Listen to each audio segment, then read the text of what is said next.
Muito bem. Iluminismo. Nós vamos ver agora quais foram as principais transformações que ocorreram durante todo o período iluminista.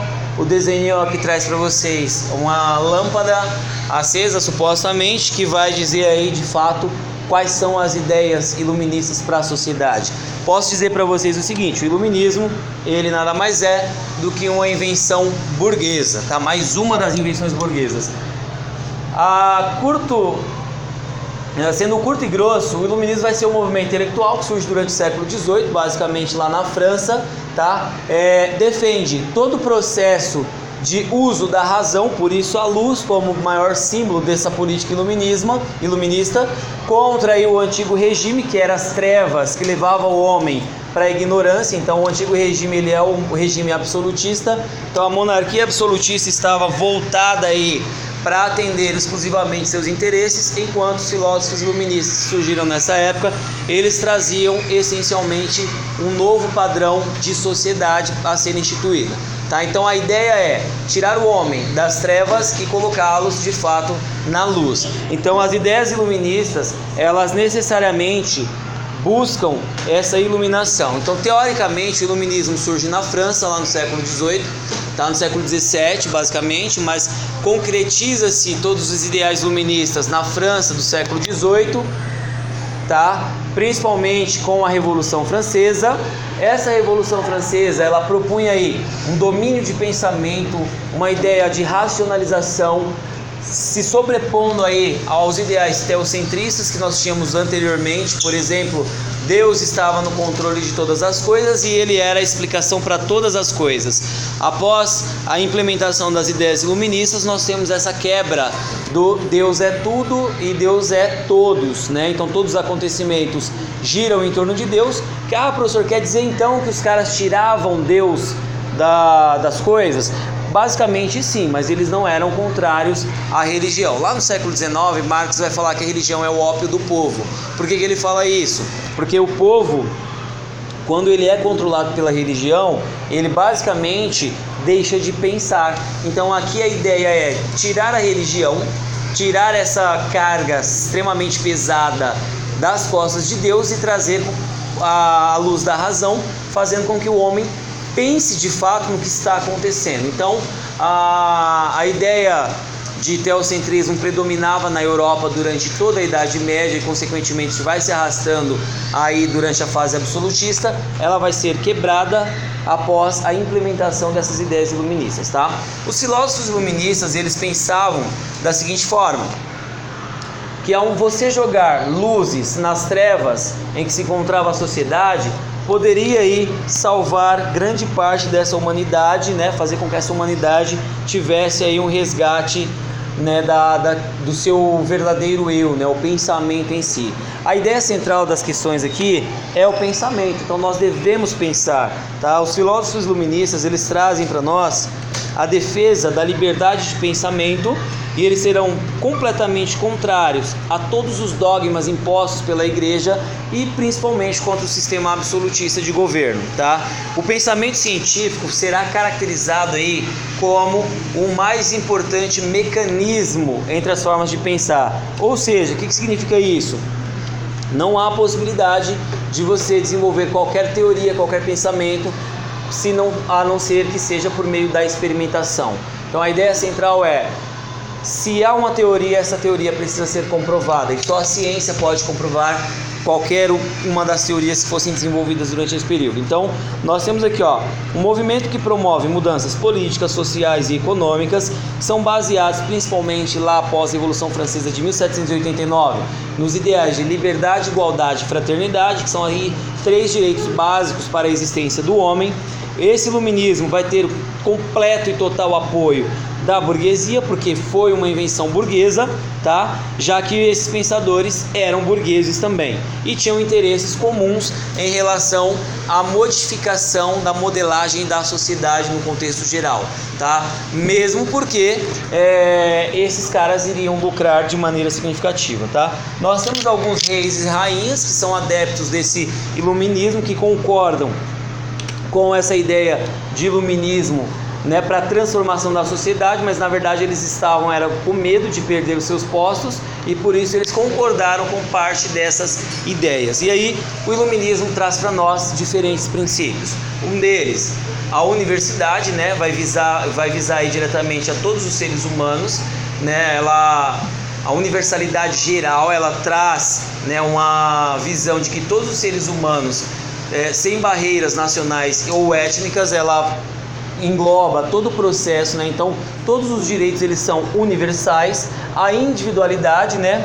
Cada ser humano, cada indivíduo é único, tá? Com características diferentes, mas ele é único, tá? Então dentro dessa ideia de individualidade, preza-se pelo respeito a tais individualidades do sujeito e a autonomia. Então os homens eles são aptos a pensar por si mesmos, sem que haja interferência da religião ou mesmo de uma ideologia específica, seja ela as crenças, as tradições ou os mitos, tá? Então o modo de pensar dos iluministas acaba se difundindo por vários países da Europa, vai se manifestar, por exemplo, na Holanda, na Inglaterra e na França, né? A França, onde vai tornar tudo isso aí uma doutrina a ser seguida, né? Após a Revolução Francesa, tudo isso vai se tornar muito real para a sociedade da França, vai se espalhar para o mundo inteiro, tá? Então os pensadores, eles não propunham de fato uma revolução, mas uma reforma no modo de pensar. Então esses caras, eles começam a pensar uma sociedade inteiramente diferente, tá?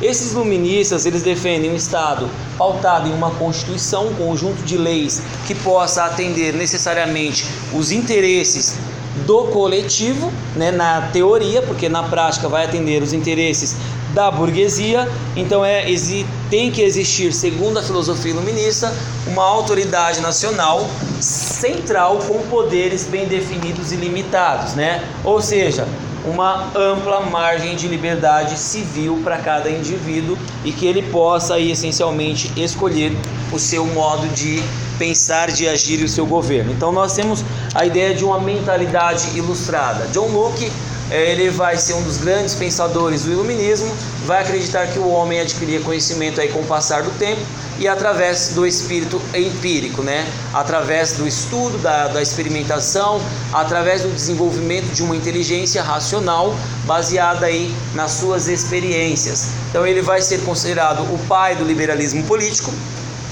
E na sua obra, segundo o Tratado sobre o Governo Civil, ele afirma que o poder monárquico é um contrato entre o povo e o governo, e tudo isso deve ser regido por uma Constituição.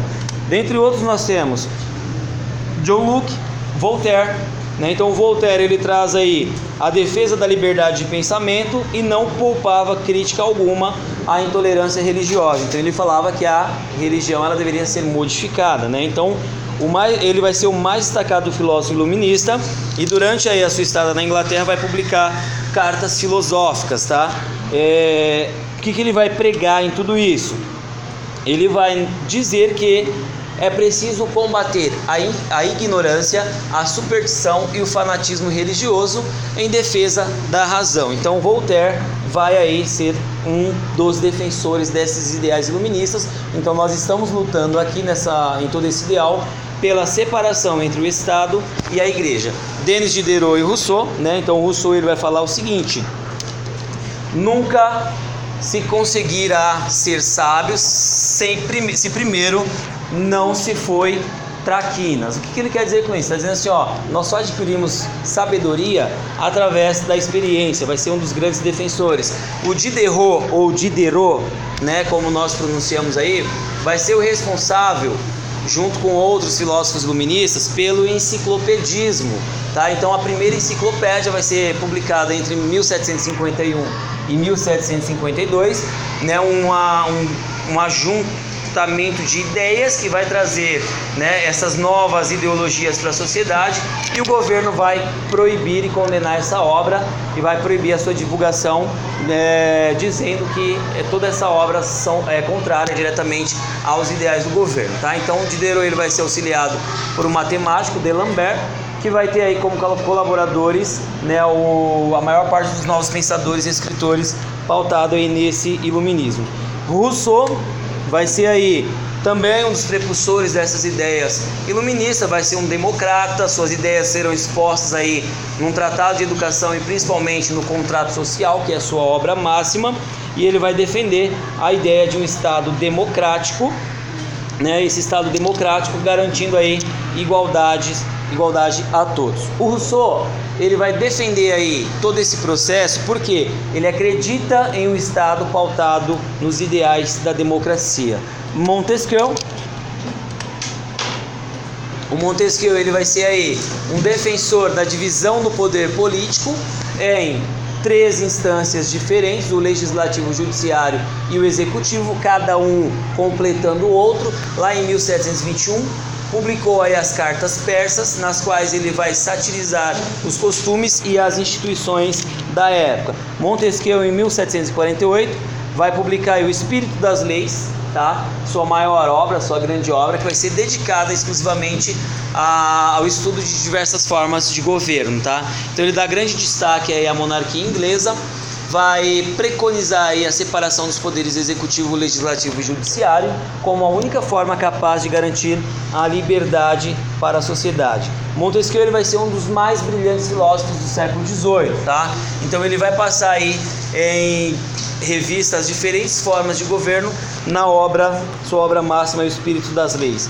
Os principais filósofos iluministas, nós temos, dentre esses que nós já vimos, vários outros.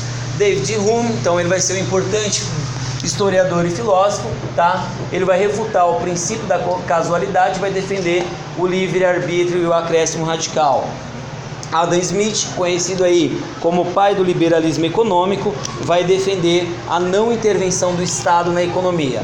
Kant, ele vai ser um importante filósofo alemão e desenvolve seus pensamentos aí nas diferentes áreas da epistemologia, da ética e da metafísica.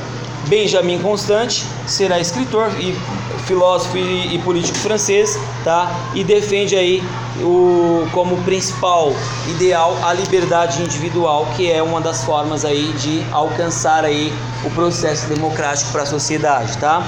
A enciclopédia, ela será coordenada aí por D'Alembert e Diderot, tá? Então é enciclopédia, e vai ser elaborada entre 1751 e 1780, com base em toda essa filosofia iluminista. Esses filósofos pretendem, através do saber e da divulgação do saber, criar uma ideia de cidadão esclarecido. Significa que eles acabam empreendendo uma série de críticas, né, às concepções científicas, intelectuais, políticas, sociais e vigentes em toda a Europa da época, tá? Os economistas liberais, né, então esses pensadores pregam o fim de um Estado na vida particular dos indivíduos e na vida pública, promovendo aí a crítica ao mercantilismo, que é algo extremamente antiquado para a época, principalmente porque existe essa ideia do pacto colonial, e propõe aí o fim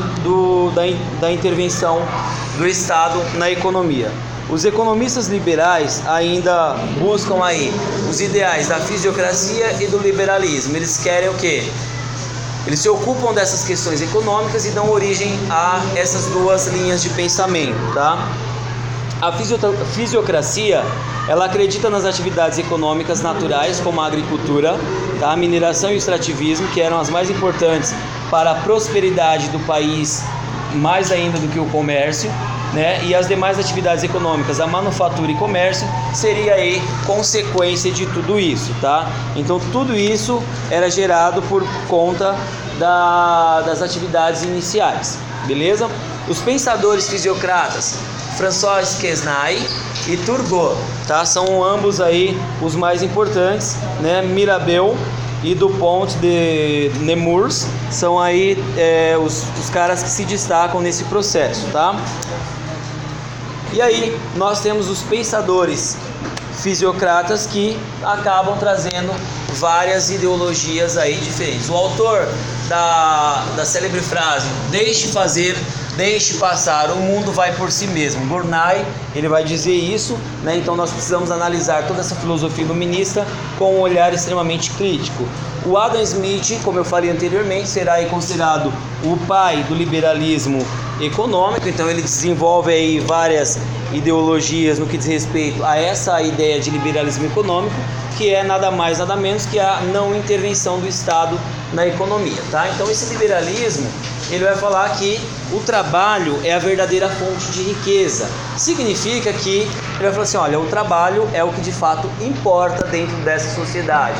Então ele acredita que a interferência do governo na economia, né, de maneira mediada, ela pode até ser tolerável, mas desde que se destinasse a prevenir a justiça e a opressão, ou que pudesse incentivar a educação e proteger a saúde pública.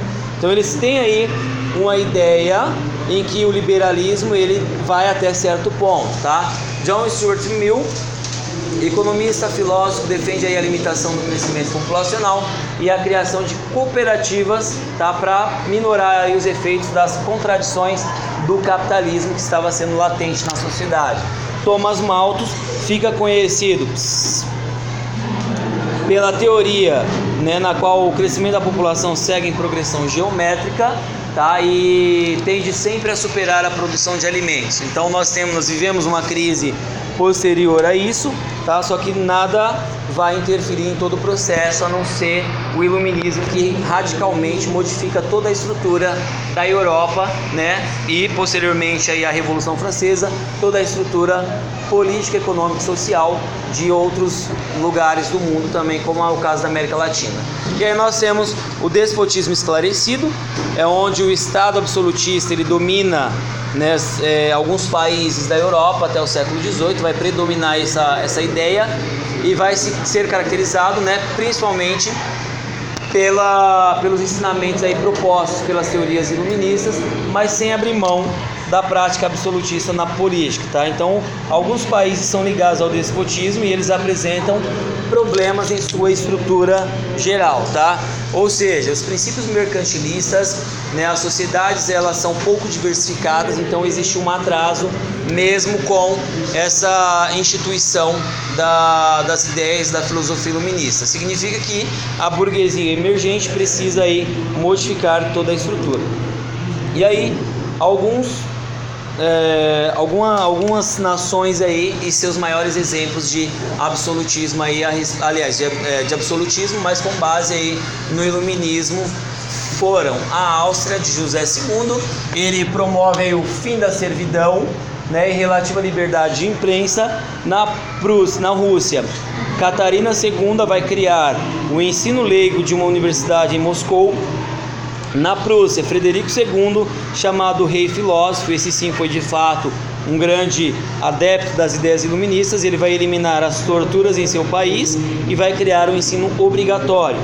Em Portugal, José I, auxiliado pelo Marquês de Pombal, que inclusive dá nome a várias praças e avenidas e outras questões aí, né, de domínio público aqui no Brasil, ele vai combater a influência inglesa na economia, né, de Portugal, vai incrementar aí a produção industrial e combater a influência política da igreja, né, também em Portugal, atacando aí, expulsando os jesuítas do reino. E por último, na Espanha, Carlos III, que vai ser orientado por seu ministro Aranda, que vai reduzir a tortura e a influência da Inquisição no país, né, expulsando também os jesuítas. O iluminismo, ele tem as suas características próprias e ele transforma a sociedade pautada aí inteiramente nos interesses da burguesia, certo?